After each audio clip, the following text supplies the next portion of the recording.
Hi, I'm Mike, owner of the In-Groove in Phoenix, Arizona. Today I'm going to do something a little different than what I normally do. I'm going to do a equipment setup video.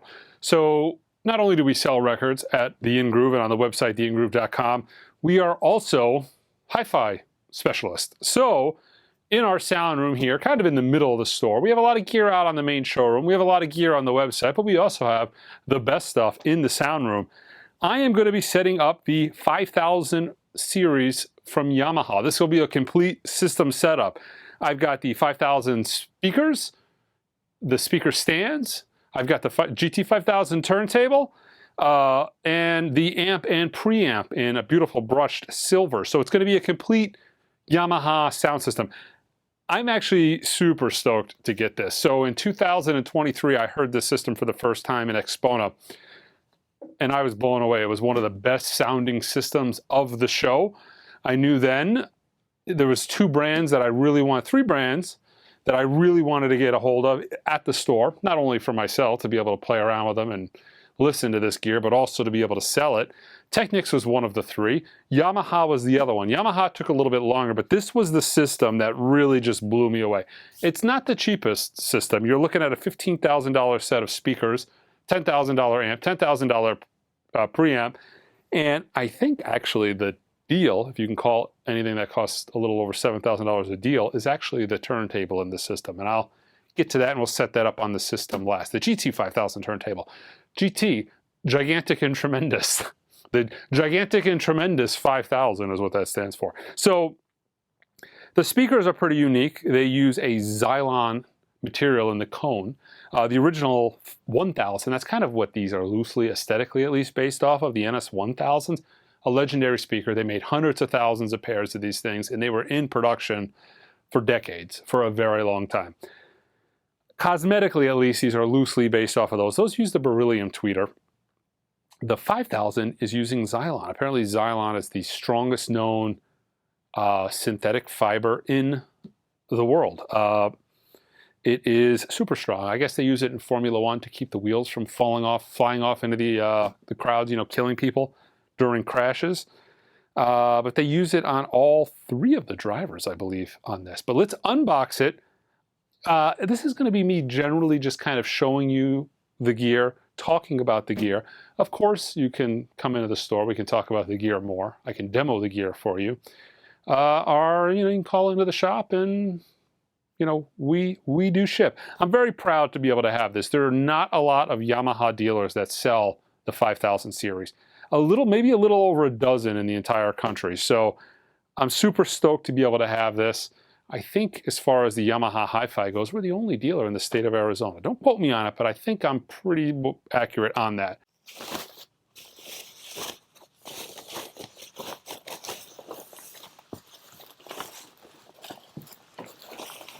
So the speakers are actually only sold with the stands. It is an all-encompassing system.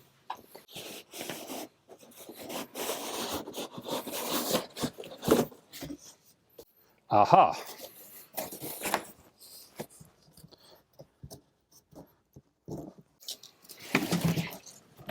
What? All right, that was a little easier. Oh my Lord, I'm really that bald? This is a very high gloss finish. Beautiful. Oh man, look at that. That is wicked. Oh man.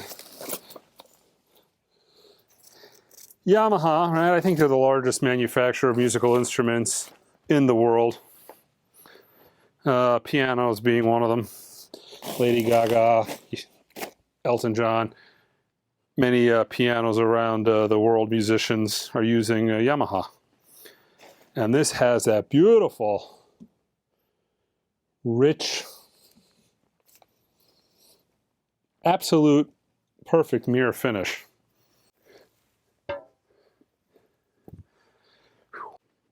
At home, I'd probably keep these things off, but just for the time being, as I'm moving around in here, I don't want to damage anything.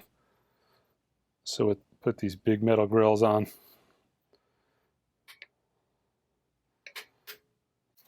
That particular label goes on the back. if you want it to line up. Now all the cabling and everything and all the speaker placement, toe in, all of that I'm going to do at the very end.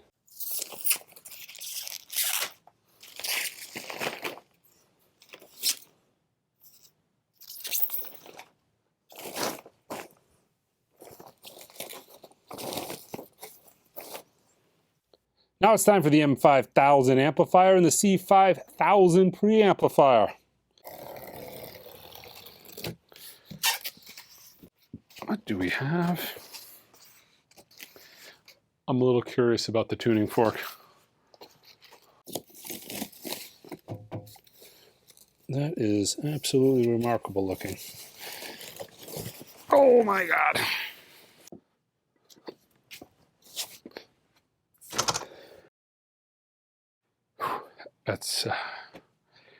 That looks pretty good.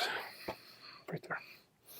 Almost done. Well, I mean, done with the hard part. I enjoy the actual setup aspect of this stuff.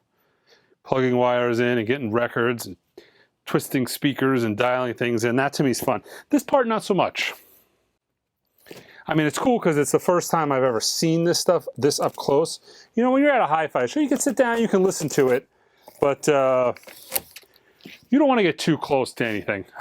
I was at Expona this particular year, 2024, and I was next to a particular turntable that had kind of an interesting feature because it had a recessed strobe, and I kind of wanted to see how quick it got to speed. So I just literally walked up there and I swapped it over from 33 to 45 to see how quick it could keep up, because you know you could really easily tell because of the strobe, and I got very yelled at. Not a little bit of yelled at, but a lot of yelled at.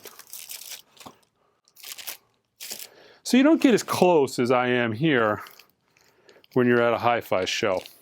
And the power of TV magic, here we are. Man, I'm really wishing I had a tuning fork here. I'm not gonna lie, every time, this is like subliminal messaging. Every time you open a box, there's a tuning fork. This table might be too gigantic and tremendous to where I can't actually, I'm looking at this table and I'm looking at the width of that stand. All right, hopefully. That's not a turntable, that's a turntable. I'm gonna have to move the Kuzma. And that is also gigantic. And heavy. All right, so we now have more space for the GT5000 turntable, which is going to go on this solid steel rack. That is a massive table, and we don't even have all the weight on it. Let me show you the back of this thing as well. This is a fully balanced turntable.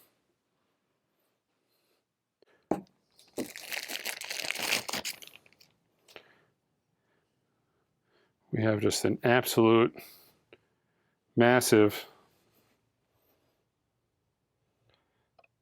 brass platter, sub-platter.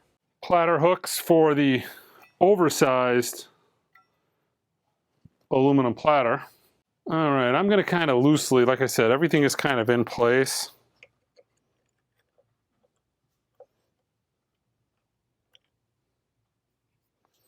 This is essentially a pitch adjustment cover. And then the traditional head shell will go here, SME mount, SME style, I guess you would call it. All right, so I've actually had this system plugged in now for a couple of weeks. The first 3 days were spent burning in the speakers, burning in all the components. So essentially what I did is I took this Technics SA-CD player that I had sitting in the sound room here, and I put a CD in and I put it on repeat for maybe 4 days. That was Michael Jackson's Thriller. It drove some of the people in the store here a little bit nuts because they could kind of hear the bleed through. But it did marvels for the sound.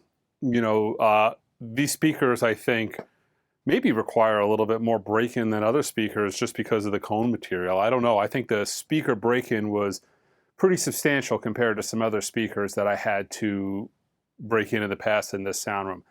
But after those 3 or 4 days, it made quite a difference, and definitely a requirement on this particular set of speakers. Okay, so let me tell you a little bit about this gear, and then I'll kind of give you my overall impressions and kind of a quick review, kind of maybe who this system might be good for. I will start with the speakers. The speakers are really unique kind of in design. One of the things that's really unique about them is the internal components to them. So typically these box speakers, they're loaded with batting, and that's kind of how they regulate sound pressure. These particular speakers, the Yamaha 5000 speakers, actually use kind of a tunneling or like a piping system. There's actually chambers that go through the left and the right side that balance air pressure. All of the individual drivers also have their own back-ended chamber on the other end of the driver that are kind of designed to deal with air pressure. So essentially what they're doing is you're not going to get a buildup in air pressure restricting the cone, you know, the woofer. So they kind of regulate and slow down the air pressure inside of the cabinet without actually loading and batting. It's kind of a more modern approach to doing that. What's interesting is I've always felt the box speakers in general kind of had a sound, you know, and they sound like box speakers. These do not. Other than the fact that they are box speakers, by looking at them, when you're sitting in your listening position and you close your eyes, you couldn't really tell you have a pair of box speakers. They don't play like a set of box speakers. So the material that all the drivers themselves are made out of is Xylon. It's the only speaker that I know of that's actually using this particular material. It is the strongest man-made fiber on the planet, and a very stiff, very rigid. How they form it, because Xylon doesn't stretch, so how do they form it and bend it into those dome shapes? You know, they won't really say. It's proprietary information, but it is a very unique design. They're bigger than they kind of probably look on camera. It is a pretty substantial speaker. They probably even categorize this as a bookshelf speaker. This is not a bookshelf speaker. I'll stand next to it. This is a pretty substantial floor standing speaker. I will say the cabinet on this is the best looking black lacquered cabinet I have ever seen on a speaker. It is unbelievable. The only things that I've seen, components, you know, things in general that have had this level of high gloss lacquer finish have been $100,000 pianos. Oddly enough, it's not oddly enough, but it's Yamaha. They make pianos, so I'm guessing a lot of that technology, woodworking, finishing, that trickles down to this because it is spookily mirror-like finish. I know a lot of people say, oh, you can see yourself. This isn't like you look into it and you see yourself in the cabinet, you see your reflection. This is like you could perform like surgery looking at the reflection in the finish. It is wildly impressive. It is very deep, very black. It almost looks so perfect that it looks like it's almost put over, not necessarily a wood cabinet, which this is, but it looks like it's almost like a machine piece of aluminum that's been lacquered. It is so perfect. So they come with their own stands. It's not an option. It's built as part of the speaker, although they're not attached. You buy the speakers, they come with the stands. The stands are also designed to deal with standing waves. You know, they're kind of designed in a way to regulate resonance. The whole speaker is designed in a way to regulate resonance. So yeah, moving on to this from the speakers to, I guess we'll start with the preamp. This whole entire system is fully balanced.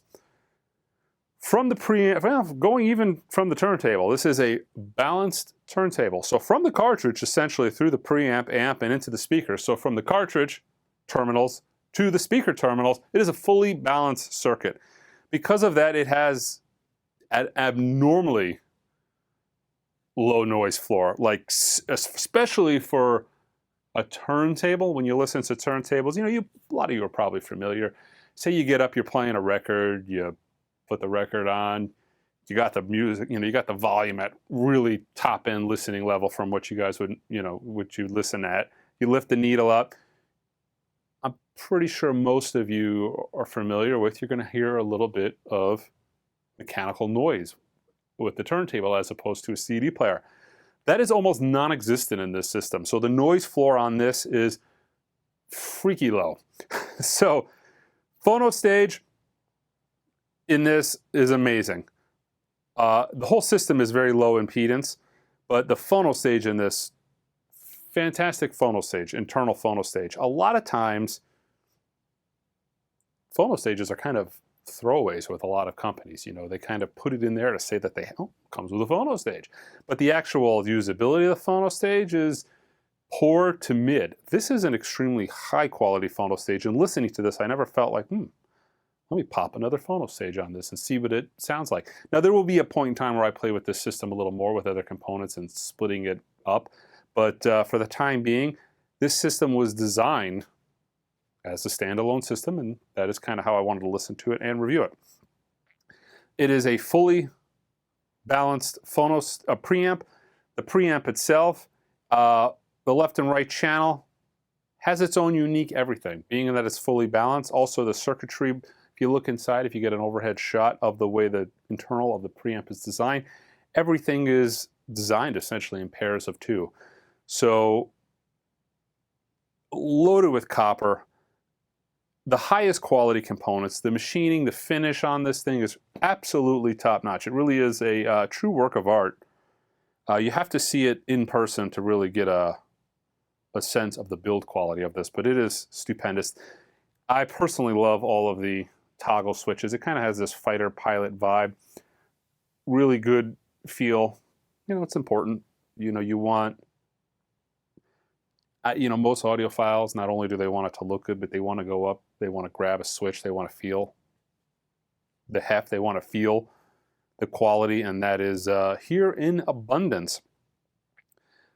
Going down to the amplifier, again, Amplifier does an absolute fantastic job of driving these speakers. The amplifier is heavy, it is meaty, it is 100 pounds into 8 ohms. It's 100 watts into 8 ohms. It doubles and then it doubles again, going from 4 to 2 ohms. This thing really effortlessly drives the speakers. There's no constriction to the sound of this amp. You know, sometimes when you get and it probably works in conjunction with the way these speakers are designed, the way the air pressure is dealt with inside of the cabinet, but the amplifier probably plays a ginormous role in that as well. But one of the things that you notice with this amplifier, and unless you listen to a ton of gear, it might not be something you're cognizant of thinking about, but its ability to go from really, really quiet passages to obnoxiously big, loud, maybe big crescendos on an orchestra or maybe an electronic piece of music, to where you've got dead silence and then a ferocious amount of sound. There's no constriction with this amp. I would imagine the amplifier would do a pretty fantastic job of driving most sets of speakers. The meters on it are absolutely gorgeous. It is one of the best looking and best visual presentation of a set of meters I've ever seen. It's beautiful. From the glass on the front panel, I mean, it looks absolutely fantastic. It looks so elegant. You have the ability to do kind of peak. The meters can do kind of like an actual reading or like a peak reading. What do I have it set up here at the moment? I actually have it just set to VU. You could turn them off. You could, I for the life of me, couldn't understand why anybody would turn those off. But it's an option. You can do it.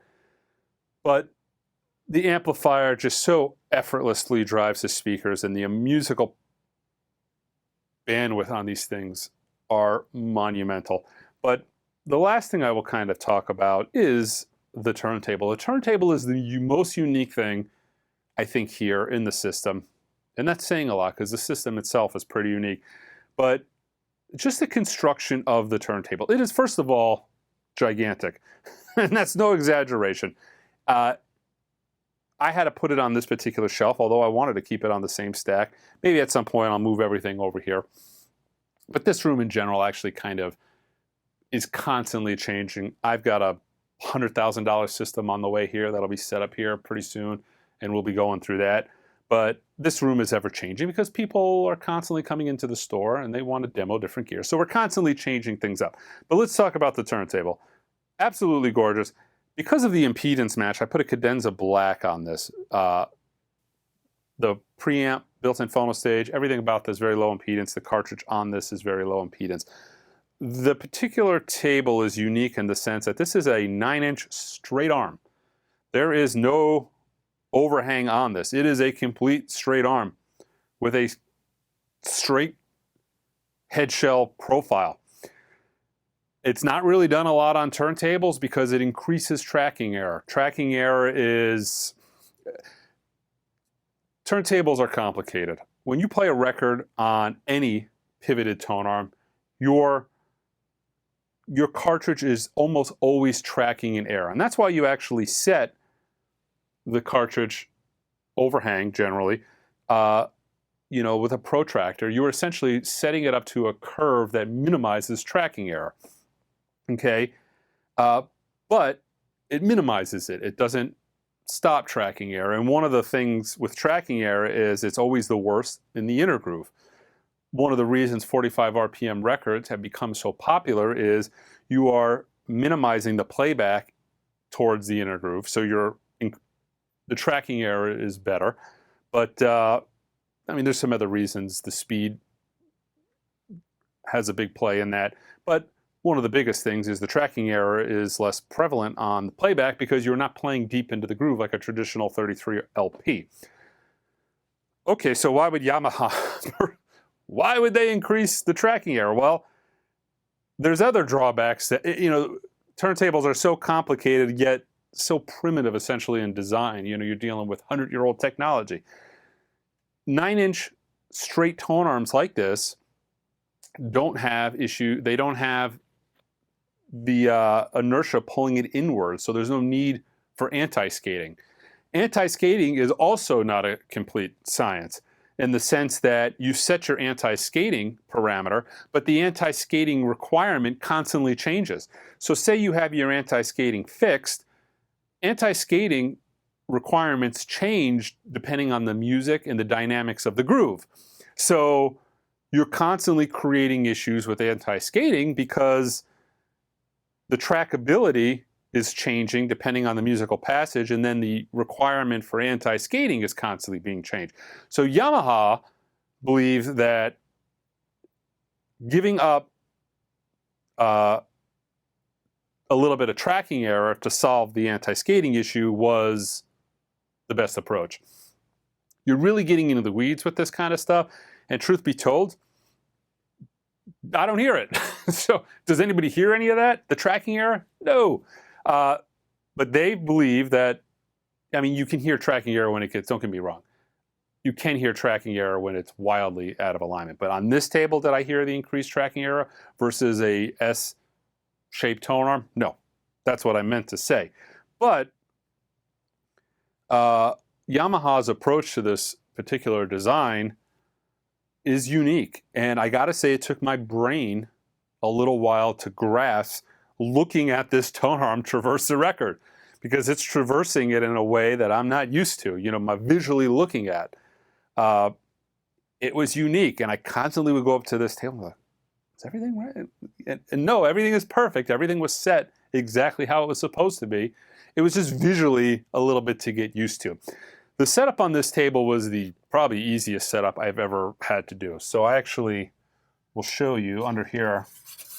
It comes with a strobe, and it also comes with a protractor, and it's really essentially extremely easy to set up to where you are essentially putting on, lining it up, and then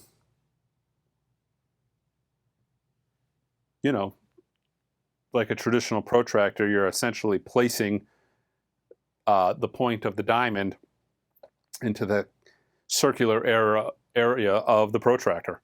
So, this is a simplification of this, but that is essentially what you're dealing with. It is extremely easy to set this up.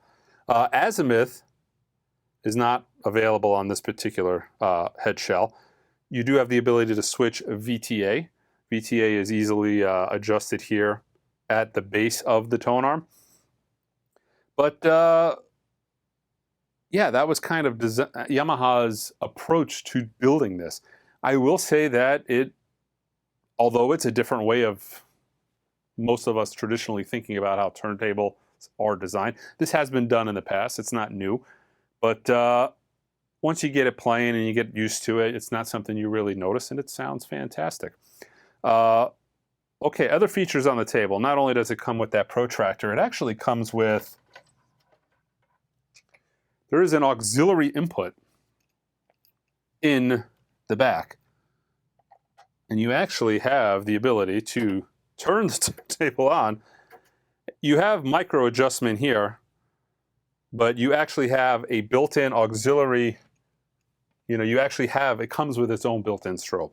So we'll get the turntable up to speed. You've got a 33, I got it set to 45, so it's taking a little bit longer. Okay, set it to 33, and you actually now have the ability to check the speed. It's, no matter how much I played with this, I kind of almost feel like this is a waste. It's never not been perfect, but it does come with it. So that is an option. The feet on this are absolutely fantastic. One of the things that I notice about even $20,000, $30,000, $40,000 turntables is they always talk about the ability to isolate, and the feet are this, and they're fantastic, and it's so good at keeping the outside sounds out. But when you walk up to the turntable, or you walk up to your table and say you're playing music and you go like this while the table's playing, bump, bump, bump, bump, bump, through the speakers. It's amazing how many turntables that are very high dollar cannot minimize this through the signal path. That is not a problem with this table. This is exceptionally well isolated from the environment around it. These feet are just a sight to behold. They're massive, and they actually are designed to eliminate sound in the 3D domain. It's kind of a unique design to where the feet move in every direction. So they do a fantastic job at keeping noise out of the playback.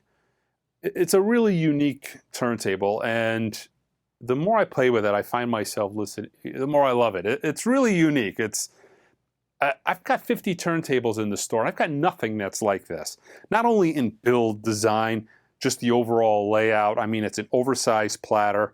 The whole table is really unique. And actually, I really feel like, I said this at the beginning of the setup of the system, I feel like the Yamaha turntable is really kind of a bargain for what it is, how it is built, of the system. Fantastic. The tone arm is so well constructed. It's actually made of aluminum, copper, carbon fiber, and glass. It's a multi-layered design. Just overall, just the fit, finish, the build, the sonics of it have been absolutely fantastic. Very impressed. So, but granted, it's not cheap. It's a little over $7,000 without a cartridge. But God, it's 2024, and in the 80s, $7,000 got you pretty much almost every turntable you could imagine. That is not the case anymore. When you start getting into high-end turntables, you're kind of at the bottom price point with this. So it is a very affordable entry to a very high-end product. I will say this. So kind of my initial sound review of this, as I sat down, the system that was in here before was around $100,000. And I sat down and I was kind of listening, and I was like, ooh, this is really good. And this was, again, fresh off of a $100,000 system in my mind. And I thought to myself, well, I like this a little better, but this is a little bit off. And in my mind, I was comparing this thing to a system that cost maybe almost 2.5 times the price. And we're talking a system that was 2.5 times the price, 3 times the size. And it took me a minute to kind of think to myself, you know what? This is 2.5 times less and 1/3 the size. I'm like, this is amazing. But my brain was like naturally going to a higher price point. Like I was comparing it with something that was so much more expensive. Normally, that's not the case. If I pop on something and the first thing is like, okay, this at this price point is fantastic. But I generally don't start comparing something when I start doing a sound test in my mind to something that costs 3 times the price. But I find myself doing that, and it kind of took me, I had to kind of stop myself from doing that. Okay, so this is really meant to be built and purchased as a system, I think. I mean, you can obviously do whatever you want. The speakers can be bought, amp, all this can be bought separate. But one of the things this thing really excels at is a complete high-end system, which in the 70s, 80s, and even into the 90s when I got started in hi-fi, that was still very much a thing. You bought complete systems. It seems like that's becoming less of a thing lately. But one of the things I noticed from having a hi-fi shop in Phoenix is I see an immense amount of poorly designed, crummy sounding systems from other hi-fi dealers that they're putting together. Really bad mismatches, you know, just bizarre stuff. I don't want to drop any names and I don't want to say anything, but I'll see just the most off-putting, bad sounding systems, and I constantly, people show me their systems, they're like, Mike, this doesn't sound right. Like I spent 4 times the money on I spent 300 grand on my home system, and this sounds is drastically better for X amount of money. It's because a lot of times dealers, in all honesty, aren't matching components properly. Not everything sounds good with everything. It really doesn't. And I've talked about this in my own hi-fi journey. At the house, I've done some show and tell on my home system. And not everything sounded amazing in my system with other components. There's been trial and error to come up with the sound in an optimal, to make it optimal, it took trial and error. And I do the same thing here. You know, I'll play with components, and it's amazing. You get 2 components that sound stupendous together. You could take one of them out, put something in that's 4 times the price, and it doesn't work. But Yamaha is eliminated that. So you really have the ability to just buy a system that was designed, built, voiced together. There's also an SA/CD player that kind of pairs with this. So you have the ability for speakers, amp, preamp, turntable, and an SA/CD CD player. But you right off the jump have a fully complete system that is designed to work with each other. Now, hopefully, you don't have to buy a system based on this. You can go to a hi-fi dealer and they will do the right thing and kind of build a system that works with each other. But that's not always the case. And in my experience, very seldomly the case. It's, you know, hi-fi stores in general have an agenda, and the agenda is to make money. And I want to make money too, but I can make money by selling you any configuration of components. I feel like, why not just sell you a configuration of components that works well together? So this is a fantastic system for somebody who is unsure of any of that, or if they know right from the jump kind of the price point they're looking and the kind of sound they're looking for. You come in, you demo this, you kind of know what it's going to sound like. It's a complete system. I know. So that's sonically, though, it has been fantastic to listen to. And one of the things that is the most remarkable about these box speakers is they, again, don't sound like a box speaker. The upper end frequency on these things is so it's up there with the top end on this is so wonderful, so crisp, so clean. It's up there with some of the highest end speakers I've ever listened to. And it has kind of almost like a dual consent, because they use this Xylon on all 3, the woofer, the mid, and the tweeter. It kind of, the materials really just work well together, to where you almost have kind of a sound very similar to kind of like a dual concentric. You really get the feeling in your mind that everything is coming from the same place. It kind of reminded me a lot like a dual concentric. Although it's not. It's a traditional big box speaker. So it really is a really cool piece. Now again, this isn't for everybody, not every system is for everybody, but this has all that fresh modern sound of some very big, very expensive, very high-end components, but it has a very cool look to it that kind of has gotten lost. A lot of modern gear, a lot of modern speakers are not necessarily pretty. They're quite ugly.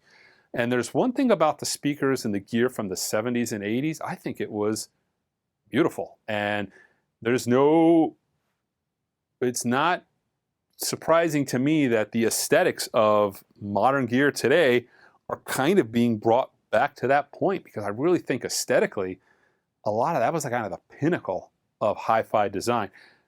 Not internally, obviously the internals of the gear, modern gear, have gone to a whole nother level, but aesthetically the stuff that they were putting out in the 70s was really absolutely gorgeous.